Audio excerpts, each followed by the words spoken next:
Assalamualaikum. Waalaikumsalam. Selamat pagi semuanya. Pagi. Gimana kabarnya hari ini? Alhamdulillah baik. Baik, oke. Perkenalkan, saya mahasiswa dari Universitas Islam Negeri Salatiga. Di sini saya akan mengajar materi pendidikan agama Islam dan budi pekerti, yaitu yang tentang materinya yang berjudul menjauhi perbuatan zina atau larangan perbuatan zina. Untuk mengawali pagi hari ini, silakan kita berdoa terlebih dahulu. Ambil siap gerak. Doa mulai. Doa selesai. Kalau selesai, nah untuk sebelum pembelajaran dimulai, seperti biasa saya akan mengabsen peserta terlebih dahulu. Mungkin ada yang sakit atau ada yang berhalangan. Anggun hadir, Devita hadir, Fuad Hadir. hadir. Sebelum pembelajaran dimulai, kemarin saya sudah menjelaskan atau membahas materi tentang fastabihul khairat. Nah, mungkin ada yang diantara kalian apa arti dari fastabihul khairat? Ayo, siapa yang tahu tunjuk jari dulu. Ayo. Fastabihul khairat, berlomba-lomba dalam kebaikan. Nah, jadi kalian jangan lupa menerapkan kebaikan di dalam kehidupan sehari-hari.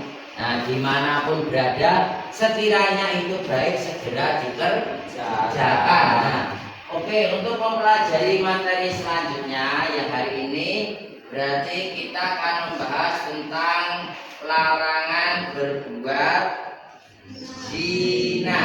Nah, jadi larangan untuk perbuatan zina itu, kita sebagai manusia jangan sampai melakukan hal-hal yang tidak diinginkan, seperti menjaga harta dan martabat. Nah, di mana tertera di dalam Quran surat Al-Isra ayat 32 yang berbunyi wala taqrabu zina innahu kana fahisatan wa sa'a sabila. Zina itu apa? Gak ada yang tahu nggak? Zina itu apa?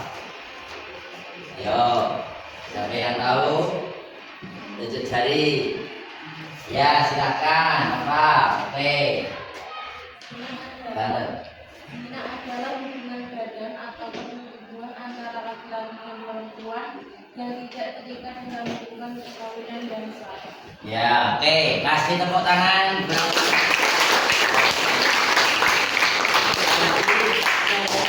Sedangkan di dalam zina itu dibagi menjadi dua jenis zina, ada dua, zina muhson sama zina ghairu muhson.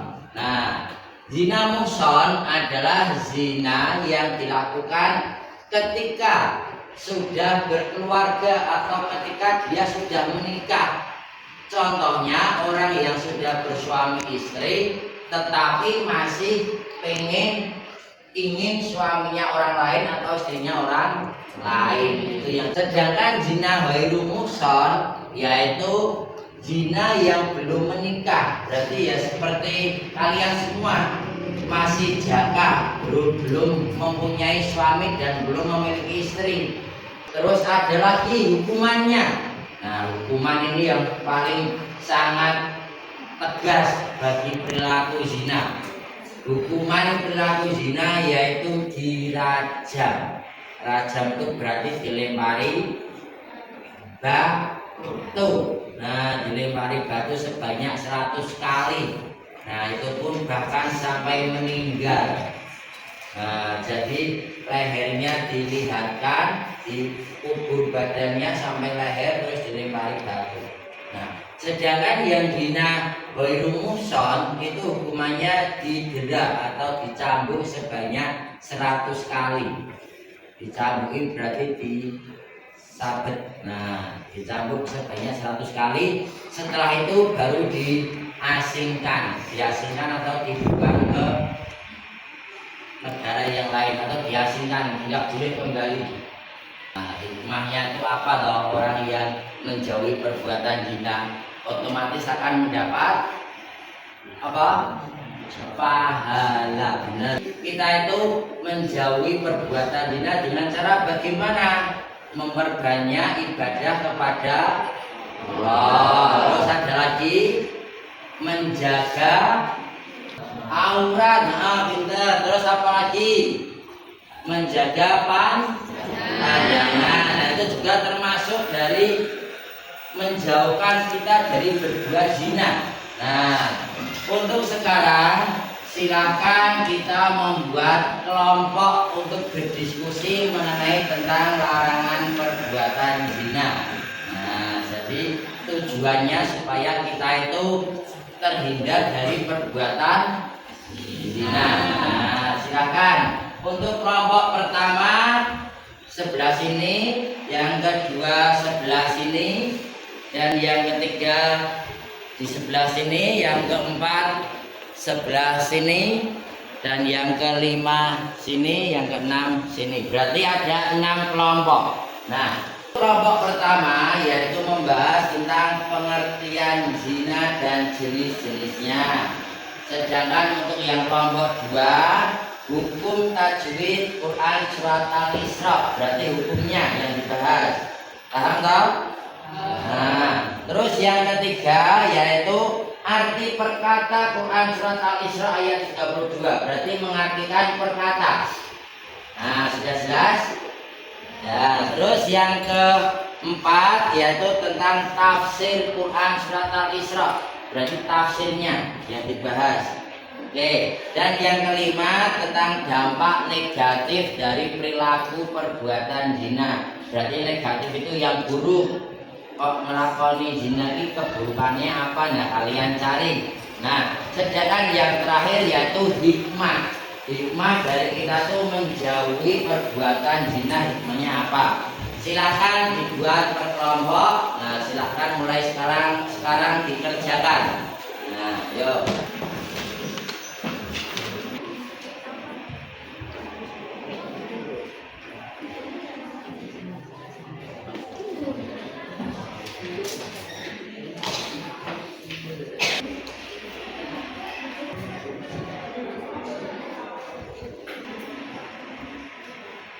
Ada lagi yang mau ditanyakan? Ayo, ya, oke. Dari kelompok 3, silakan. Namanya siapa? Isna. Orang yang berduaan di tempat sepi bisa disebut zina. Nah, ada yang bisa menjawab? Orang yang berduaan di tempat yang sepi, apakah itu bisa disebut zina? Jawabannya ya, karena itu termasuk sudah mendekati perbuatan zina. Nah, biasanya nek wong sing berduaan di tempat yang sepi itu akan muncul 3, yaitu siapa? Setan. Nah, oke, dari perkelompok silakan untuk persiapan mempresentasikan tugasnya. Nah, kelompok 1 dulu, silakan. Ya. Assalamualaikum warahmatullahi wabarakatuh. Waalaikumsalam. Kami dari kelompok 1 ingin mempresentasikan hasil diskusi kelompok 1. Perkenalkan dari saya Abdullah Pelajar dari kelompok 1. Zina adalah hubungan badan atau perselingkuhan antara laki-laki dan perempuan yang tidak terkait dalam perkawinan yang sah. Ya, terus Jenis zina dalam Islam berikut diantaranya zina muhsan, zina muhsan. oke, kasih tepuk tangan. Sekian presentasi dari kelompok 1. Bila ada salah kata mohon dimaafkan. Assalamualaikum warahmatullahi wabarakatuh. Selamat. Ya, silakan kelompok 2. Assalamualaikum warahmatullahi wabarakatuh. Waalaikumsalam. Kami dari kelompok 2 ingin mempresentasikan hukum tajwid surat Al-Isra ayat 32 beserta alasannya. Kami akan memperkenalkan diri. Saya Ismail Muhammad Solihin. Saya Porpon Ramadan. Saya Pindah Yani. Saya surat Al-Isra ayat 32 beserta alasannya. 1. Suara. Hukum tajwidnya mad asli atau mad tabi'i. Yang kedua, lafaz rabu zina. Hukum tajwidnya ada perkara surah. Zina huruf kolkolat as disebut yang menjadi zina di tengah kalimat. Cara membacanya ditampilkan. 3. Inna. Hukum tajwidnya ada 2. Pertama, guna. Alasannya karena nun bertanda tasydid. Cara membacanya dengan gedung dan ditahan 3 harokat. Yang keempat, kana. Hukum tajwidnya mad asli atau mad tabi'i. Alasannya huruf kaf berharakat fathah bertemu alif dan setelahnya tidak bertemu hamzah, sukun, waqaf dan tasbih. Cara bacanya panjang 2. Kasih tepuk tangan untuk Sekian dari kelompok 2. Wassalamualaikum warahmatullahi wabarakatuh. Waalaikumsalam. Assalamualaikum warahmatullahi wabarakatuh. Waalaikumsalam warahmatullahi wabarakatuh. Kami dari kelompok 3 ingin mempresentasikan arti perkataan dari surat Al-Isra ayat 32. Sebelum mulai presentasi, kita akan perkenalan terlebih dahulu. Perkenalkan, nama saya Dita Nurpolida. Iman dan Sabeni dalam berusaha yang berarti zina, innahu, sesungguhnya zina, maka adalah pakisan. Janganlah kamu mendekati zina. Zina itu sesungguhnya suatu perbuatan keji dan suatu jalan yang buruk. Oke. Sekian dari kami. Wassalamualaikum warahmatullahi wabarakatuh. Assalamualaikum warahmatullahi wabarakatuh.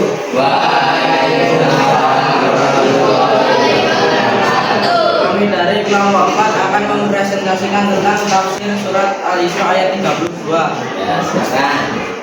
Sebelumnya kami akan perkenalan terlebih dahulu. Saya Kevin Maulana Ibrahim. Dapat Bianto. Saya Lana Fahri. Dalam tafsir surat Al-Isra ayat 32, Allah Subhanahu wa taala melarang para hambanya mendekati perbuatan zina yang alasannya disebut pada akhir ayat, yakni karena zina benar-benar perbuatan yang keji yang mengakibatkan banyak kerusakan. Di antaranya 1. Dapat merusak garis keturunan seperti keraguan terhadap keturunan seseorang. 2. Keadaan di mana kehormatan tidak dijaga dapat menimbulkan kegoncangan dan kegelisahan dalam masyarakat. Silakan ditutup. Dari kelompok kami, bila ada salah kata kami mohon maaf. Wassalamualaikum warahmatullahi wabarakatuh.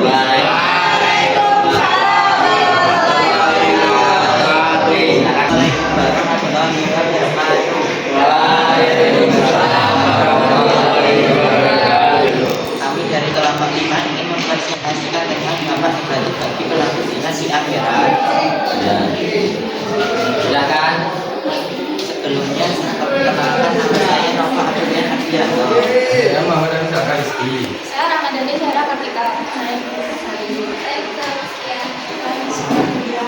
Hisab yang berat dan dimurkai Allah Subhanahu wa taala. Pelaku zina di akhirat kelak akan mendapatkan balasan berupa hisab yang berat serta dimurkai Allah Subhanahu wa taala. Adalah apa? Perilaku atau dampak negatif dari orang yang melakukan perbuatan zina. Hukumannya sangat berat, sangat pedih.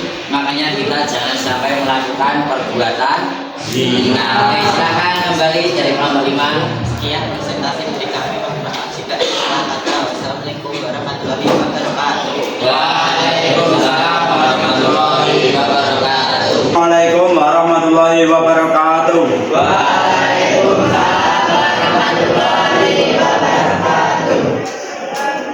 Perkenalkan, kami dari kelompok 6 kami di sini ingin mempresentasikan hasil diskusi kami tentang hikmah menjauhi zina. Sebelum itu, perkenalkan nama saya Raka Jansaputra. Saya Sabda Lutfi Farid. Saya Guriansa Maidana. Saya Silakan. Hikmah dan manfaat menghindari zina. 1. Terhindar dari azab Allah Subhanahu wa taala. 2. Terhindar dari penyakit kelamin. 3. Terhindar dari dosa besar.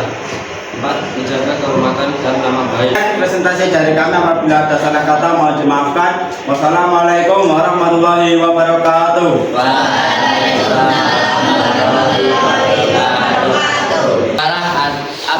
Per kelompok sudah kita bahas semuanya, dari pengertian dan jenis-jenis perbuatan zina. Terus ada lagi tafsir dari Quran surat Al-Isra ayat 32. Terakhir adalah dampak positif ketika kita itu menghindari perbuatan zina. Nah, jadi saya sarankan untuk mulai sekarang, berhubung kita sudah membahas tentang larangan berbuat zina. Nah, jadi mulai sekarang kita jangan sampai menjadi korban. Bagaimana cara kita tuh menjaga diri di kehidupan kita sehari-hari. Nah, ingat, karena aurat wanita itu seluruh anggota badan kecuali muka dan telapak tangan. Nah, jadi kita harus berhati-hati. Sen mas-mas duwe adik perempuan ya dikasih tahu. Nah, menjaga pakaian yang rapi, yang sopan, supaya kita tuh terhindar dari hal-hal yang tidak diinginkan. Nah, mungkin ada pertanyaan setelah membacakan diskusi dari teman-teman kalian. Nah, sudah jelas semuanya? Nah, jadi jangan sampai kita tuh melakukan hal-hal yang tidak diinginkan, apalagi menjerumus dalam perbuatan zina. Untuk pesan dari saya buat anak-anak semuanya, buat siswi SMK Negeri 1 Sawi, supaya kita tuh terhindar dari perbuatan zina. Yang pertama, menjaga kehormatan dan kemurnian diri. Jagalah kehormatan kalian. Melindungi kesehatan. Nah, berarti kesehatan itu sangat penting, karena kita yang melakukan, kita yang merasakan. Kemudian mencegah kerusakan moral masyarakat. Nah, kita sebagai jiwa muda-mudi, bagaimana kita tuh menjalankan. Kemudian memperkuat keluarga dan keturunan. Nah, kemudian menghindari murka dan azab Allah. Pesan saya, memperkuat iman dan takwa, karena kita sebagai orang Islam, nah orang Muslim, memperkuat, jangan sampai kita tuh tergoda oleh rayuan-rayuan orang yang tidak bermoral, tidak punya keimanan. Ya, cukup sekian pembelajaran yang sudah saya sampaikan mengenai materi larangan perbuatan zina. Apabila ada kata-kata yang tidak berkenan di hati siswa-siswi semuanya, saya mohon maaf yang sebesar-besarnya. Saya mahasiswa dari Universitas Islam Negeri Salatiga. Banyak-banyak terima kasih, dan saya ucapkan semangat buat kalian semuanya. Semangat! Semangat!